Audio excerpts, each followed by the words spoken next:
এইখানে বসে আমরা কফি অর্ডার করেছিলাম, আর আমি চারিদিকে মোবাইলটা ঘুরিয়ে ভিডিও করছিলাম। সন্ধেবেলায় লাইটিংগুলো খুব সুন্দর লাগছিল। পরে কফি চলে এসেছিল।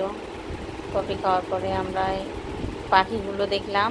পাখি দেখার পরে এখানে আমরা ইঁদুরছানা দেখলাম, ছোটো ছোটো বিদেশি ইঁদুরছানা, খুব কিউট দেখতে, খুব সুন্দর লাগছিল। ঘাস খাচ্ছিল ওরা।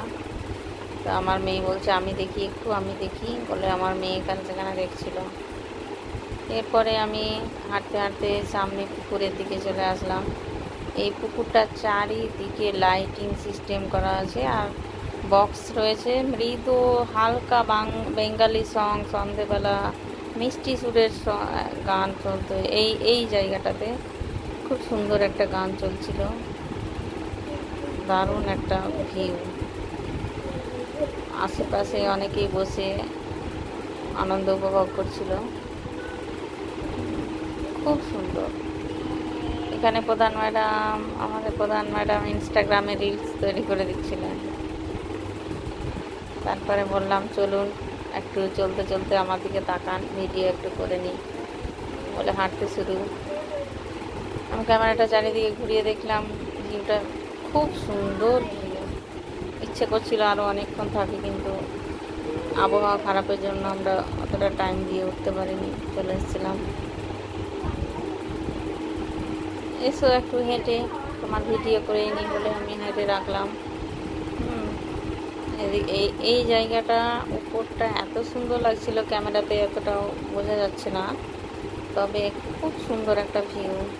তাই এখানে আমি বললাম একটু ভিডিও বানিয়ে নিই, আপনারা হেঁটে আসুন, আমি সামনে থেকে ভিডিও করে নিই।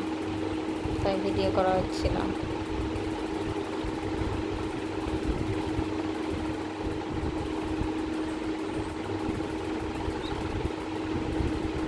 আমার ছেলেও কোলে বসে লাইটিংয়ের আনন্দ উপভোগ করছিলাম। ম্যাডামকে বললাম আপনারা দুজনে একটু হাত ধরে হাঁটুন, আমার ছেলেকে আমাকে দিন। এরপর আমরা বোটিংয়ের কাছে চলে এসেছিলাম, যেখানে টিকিট কাটতে বললাম যে আপনারা বোটিংয়ে যান, আমি এখানে বসে বসে ভিডিও বানাই। বোটিংয়ে গিয়েছি, আমি বসে বসে এখানে ভিডিও করছি। শুধুমাত্র ওই পাড়টা গিয়েছে, আর বৃষ্টির কারণে উঠে চলে এসেছিলাম। এরপর বৃষ্টিটা থামলে আমরা চাঁদের কয়েকটা ছবি তোলা হয়েছে, রাস্তায় কিছুটা ছবি তুললাম। তারপরে কিছু ছবি তুলে আমরা ঘরে চলে এসেছি।